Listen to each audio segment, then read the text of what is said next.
Hi guys and welcome back to the channel. Today I've got a video on the Centurion AVRE, for which I've got 3 replays in it. And we're just going to be talking about the AVRE in general, to be perfectly honest with you. Because the tank is pretty OP, right? It's pretty game breaking. And that's because, well, at the minute, there is a lot of them about. And naturally that happens when a tank is a Season Pass tank, and it's absolutely ridiculous.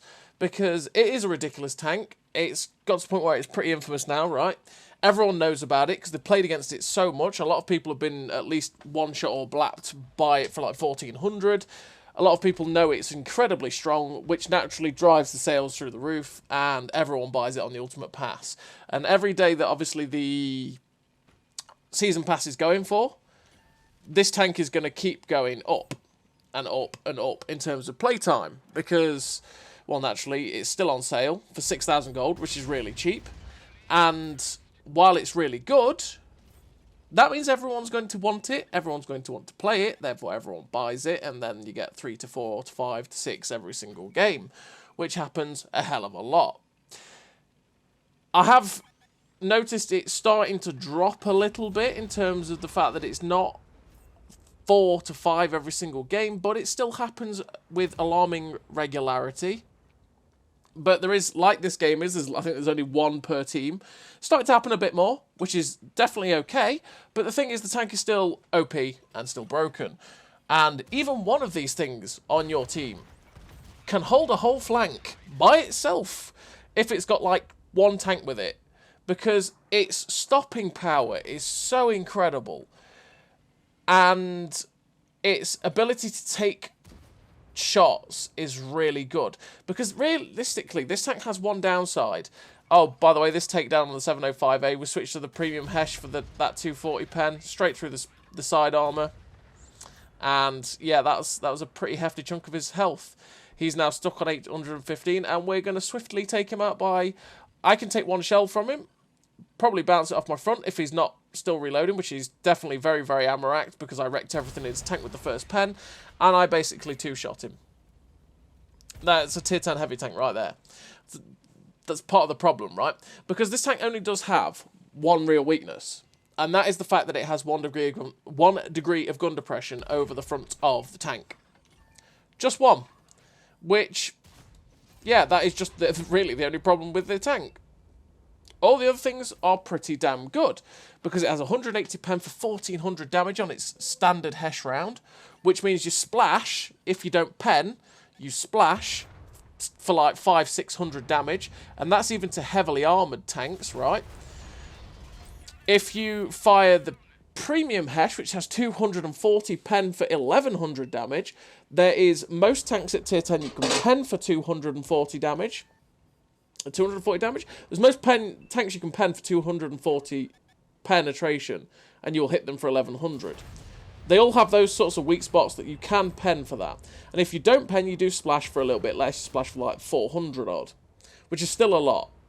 But the thing is, the standard hesh still splashes for 600, 500-600, all a lot, a hell of a lot, but has the ability to just go through most tier 8s and 9s, which is a big problem in itself. Because 180 pen is enough to pen, like I say, most tier 8s and 9s, and then you do 1400 damage to them a lot. You just completely destroy their quality of life in the game by just deleting them. Now, you might say, well, there's tanks like that already, right? There's tanks like the FV4003, the Death Star, that can pen you for 1450 with their 183mm guns. And they have 240 pen on their hesh too. And it's like, well, yeah, but the Death Star has a very limited turret traverse, doesn't have the best hull armor in the universe, it's got decent turret armor, and the gun is exceptionally derpy. Like, the gun handling is atrocious. If you, even with the 6.0 world, it's still very, very derpy. Yeah, obviously you can get it better, whatever, but it's derpy. So that has a lot of drawbacks to be able to get that pen. The 4005 has absolutely 0 armor, is incredibly easy to hesh in itself, or HE. It has absolutely no camo, it gets spotted all of the time, And yeah, the gun's pretty good. It's got a pretty good gun. That's its draw. That's its creme de la creme for the tank, right? The fact that the gun is actually pretty good for what it does. It's just that the fact that the whole tank in itself is pretty poor, realistically, right? This tank doesn't have that problem because its mobility is good. It gets up to 48 kilometers an hour. It has typical Centurion mobility, to be honest. If a little bit worse than a typical Centurion, it tends to go at like 44, 45. As you've been seeing in this, really, it's going at like 40 to 42. But you can make that better by having stuff like, you know, powertrain and things like that. Just making the engine power better because, yeah, the power to weight isn't the best. But it has that good mobility. Like I said, the gun handling at 0.42 for such a high alpha gun with really good aim time of 2.5 is really good. The armour is ridiculously good because it's got that Centurion turret, which is absolutely fantastic. Has a few spots where it can be penned, like the cupola on top. But for the most part, it's ridiculously good and will bounce a hell of a lot of shots. The spaced armour on the front is really strong, and this tank can quite easily just drive up into people's faces, bounce a lot of shots off the frontal armour, and then fire the shot and pen someone for 1400. And it's a major problem, and it's kind of game-breaking because it's making tier 10 not fun to play at all. It's just you see like 3 of them, 4 of them, and you go, well, what fun, right? And then you go to the flank, and you go to a flank and you find that they're there, and then they just go, well, I can pen you for 1400 if I've hit the right spot, or we'll just shoot you and hit you for 600 anyway and damage a lot of your crew and stuff like that because it's a derp gun. And it causes a major problem because also when they see you as a tier 8 and a tier 9, yeah, especially tier 8, playing against them in tier 8s is incredibly horrible because a lot of the time they do just go, oh, a tier 8, 180 pen for 1400 alpha, bang. And you go, what's the point? What's the point of playing? And when you get to a point where you've got a tank that does that, that is really bad. And to be honest, it really needs nerfing. It really does need changing. Now, you might think the tank... There's a lot of tanks that have problems, right, at tier 10. Like a Tyran, for example. But realistically, this tank needs a rework, which is where the problem is of it being game-breaking, right? It's because there's so many things with it that make it ridiculous that it needs reworking, with the armour model especially. But the Tyran in itself is OP. It's ridiculously strong because the camo is really good and it's got really good DPM. If they just changed little stats about the gun, like making it 850 alpha, same as a lot of the other 152s at tier 10, and making the camo like 20 or 30 meters worse, which means it'd still be extremely stealthy TD, but it has a chance of being spotted by a fair amount of tanks when it fires, which at the minute it has that problem of it fires, it still stays unspotted, which is really wrong. It's only like 2 stats that need changing. This tank just needs a lot of things changing. Like I say, the rework on the armour is the big thing, which is where other tanks really don't have that problem, essentially. So, yeah, Wargaming did address this in their stream last Friday. And what did they say? I've got it here from the Discord notes. They said in the AVRE update, this tank flooded the ecosystem with it being in the Season Pass, and we're looking at the stats, and we will see if any changes need to be applied. There's no clear answers or direction that we can address right now, but we are aware of your comments and concerns. We are in talks to see if we can apply premium preferential matchmaking to the tank so that it will not see tier 8, and this could also apply to other tanks that are voiced a lot by the community. We'll have more, we'll stay tuned for more information next week, essentially. But you'll probably have to wait till next week now because this week's stream was cancelled because, well, people are on holiday and that happens, right? That is a thing that happens. But yeah, so they've addressed it with that. Now, it doesn't address the problem, to be honest, because what they have suggested with the pref matchmaking to make it so that it doesn't see tier 8, that doesn't address the problem. Because while that would definitely make it nicer to play tier 8s, for sure, tier 9s will still have to suffer with it.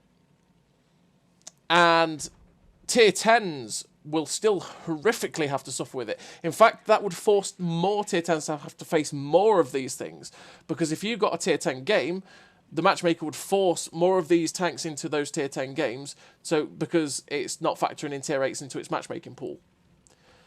And it would just drive the problem even further forward for this poor tank, well, for the poor tanks of tier 10.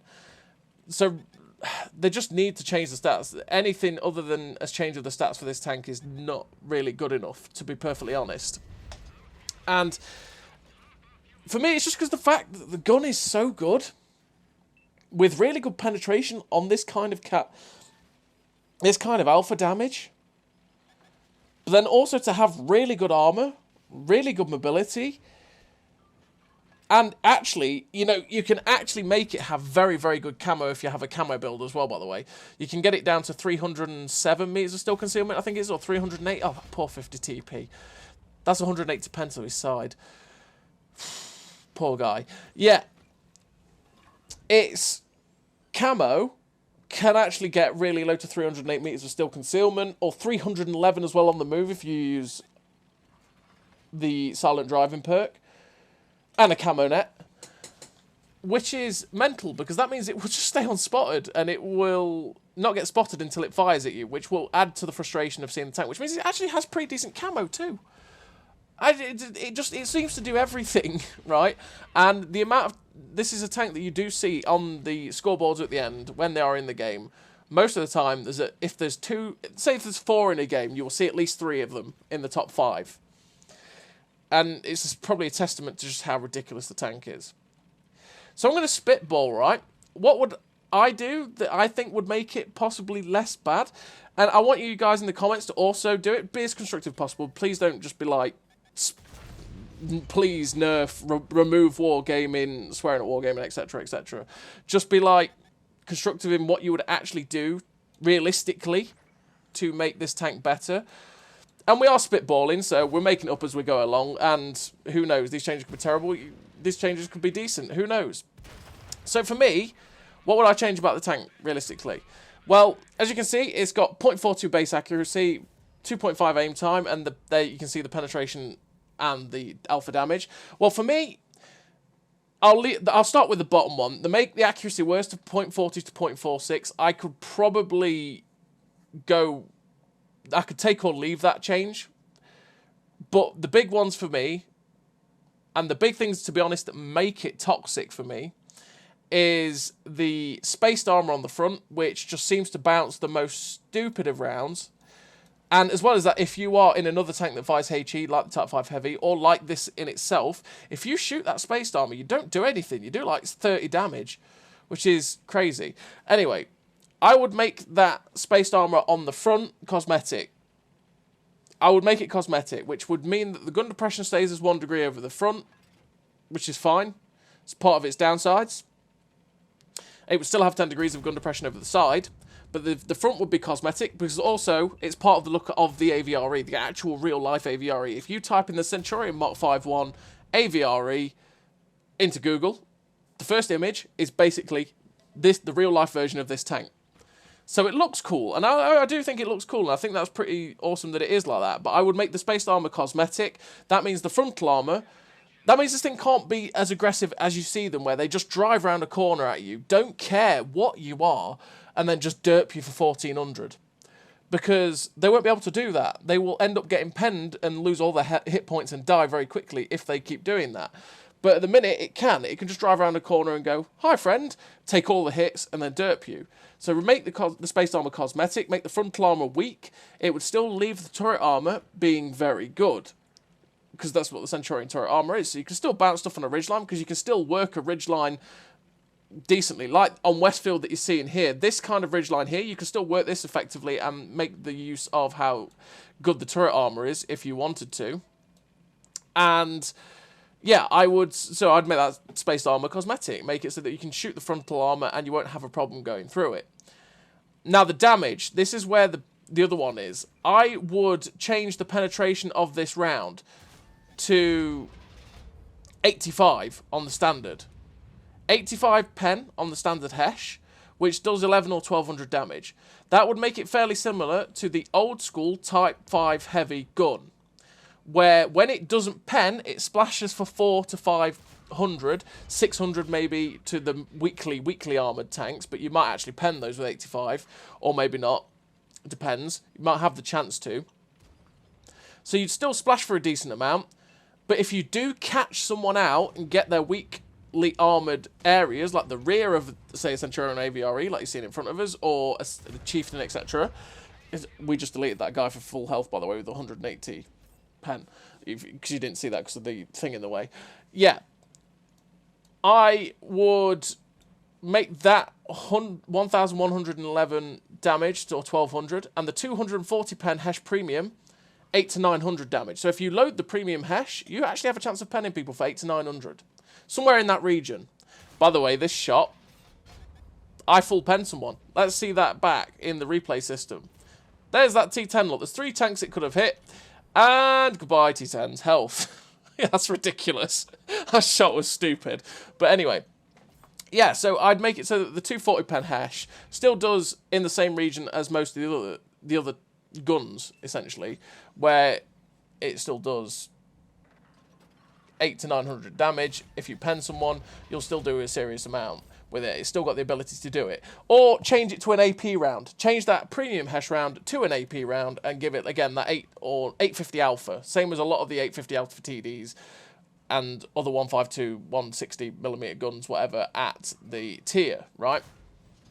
That's just my 2 cents. That's what I do to make it, try to make it as little, or try and take the impact out of it as much as possible. Because I still think the tank would be pretty decent with those sorts of stats and those sorts of changes. It'd give it that, it'd still be annoying to face at times because it does derp. It doesn't have to pen you to do damage. But at the same time, it doesn't make it the stupid toxic natured tank that it is now, where it just takes all the hits, it laughs at you because its armor's solid, and then it pens you for 1,400 or 1,100 with no real problem. It just laughs at you, and that needs to be changed. That needs to be got rid of. It's something that just needs to happen ASAP, because it's just destroying the game at the minute. Like I say, even 1 or 2, that pref matchmaking thing wouldn't change the fact that you still see it all the time at tier 10, and it wouldn't stop the fact that even just one of these destroys your quality of life in a game. It's my 2 cents. I really dislike playing against it, and I think the problem with the tank is it's got meme value. And that's why you will see, and why it's got triple the playtime of every other tank in the game at the minute. I think according to Wotconsole, it was something like 500,000 battles played in the last month, compared to every other tank, which was like, I think the most was like an E4 with 100 or 200 or something like that. Yeah, it's crazy the amount of it gets played, and it's because it has the meme factor of having this huge alpha and be able to bounce a lot and run around like a lunatic, essentially. And you can just take your troubles out and have fun with it. And that's the thing, it is a fun tank to play. But it's extremely toxic to play against. And it's just not good for the ecosystem, essentially. Which is why Wargaming would have had to address it. They're clearly seeing something to have had to have addressed it. So hopefully they'll address it more when it comes to next week's stream on Friday, which is something to tune in for, right? But yeah, the AVRE really needs some love. Like I said, put in the comments what you would do to change it. I said, try to be constructive with it, please. Don't just sort of say it's toxic, please remove. Just think of something constructive, and we'll see if we can point it to Wargaming and say, look, this is what the people think of it in this big thread of possible changes or things that people want to see. And you never know, they might look at them and go, hey, and pick out some generally consistent points that people are making. So that game we played was the Ace tanker I had in it with the high caliber, 7.7k damage, 1786 assistance. We never really got pressured in that game, and we just drove around derping everything. And like I say, while the reason you'll see loads of it is because it's fun to play. It is fun to play. It's fun to just drive around, derp things, not care, and bounce things all the time. And it has that meme factor of that high damage, but it's just too toxic. So, as always, everybody, thank you very much for watching. I hope you enjoyed the video. And, yeah, please leave your comments down below as to what you do with this tank. I'll see you next time.